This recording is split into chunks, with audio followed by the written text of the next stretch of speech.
ഇതൊരു സാധാരണ സ്വിച്ച് ആണ്. ഇവിടെ നമ്മൾ AC വോൾട്ടേജ് ഡിറ്റക്ടർ ഉപയോഗിച്ച് നോക്കുമ്പോൾ വോൾട്ടേജ് ഡിറ്റക്ട് ചെയ്യുന്നുണ്ട്. അതായത് ഈ സ്വിച്ചിൽ കറണ്ട് പാസ് ചെയ്യുന്നുണ്ട്. ഈ ഒരു സെയിം സ്വിച്ച് നമ്മൾ ഒരു ടെസ്റ്റർ ഉപയോഗിച്ച് കൂടി നോക്കുകയാണ്. നമുക്ക് കാണാം ഈ ഒരു ടെസ്റ്ററിന് ലൈറ്റ് കത്തുന്നില്ല.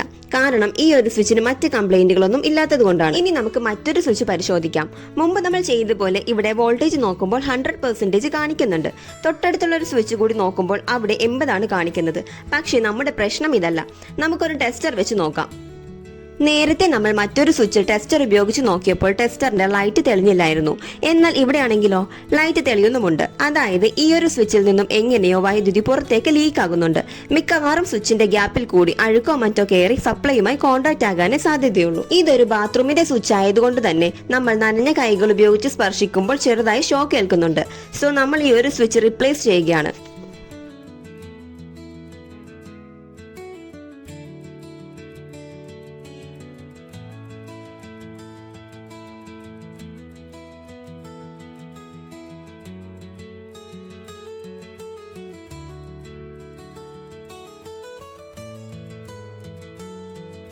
ഇവിടെ ഉണ്ടായിരുന്നത് അപകടകരമല്ലാത്ത ഒരു സ്റ്റാറ്റിക് ഷോക്ക് ആണെങ്കിൽ കൂടിയും നമ്മൾ എപ്പോഴും ഒരു സേഫ്റ്റിക്ക് വേണ്ടി സ്വിച്ച് മാറ്റുന്നത് തന്നെയാണ് നല്ലത്.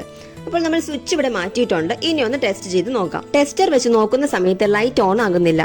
അതുപോലെ തന്നെ AC ഡിറ്റക്ടർ വെച്ച് നോക്കുമ്പോൾ വോൾട്ടേജ് 100% നിന്ന് 4% കുറഞ്ഞിട്ടുമുണ്ട്. ഈ ഒരു പ്രോബ്ലം നമ്മൾ സോൾവ് ചെയ്തിട്ടുണ്ട്. വീഡിയോ നിങ്ങൾക്ക് ഇഷ്ടമായെങ്കിൽ ലൈക്ക് ചെയ്യുക. ഞങ്ങളുടെ ചാനൽ കൂടി സബ്സ്ക്രൈബ് ചെയ്ത് ബെൽ ഓപ്ഷൻ എനേബിൾ ചെയ്യുക. താങ്ക്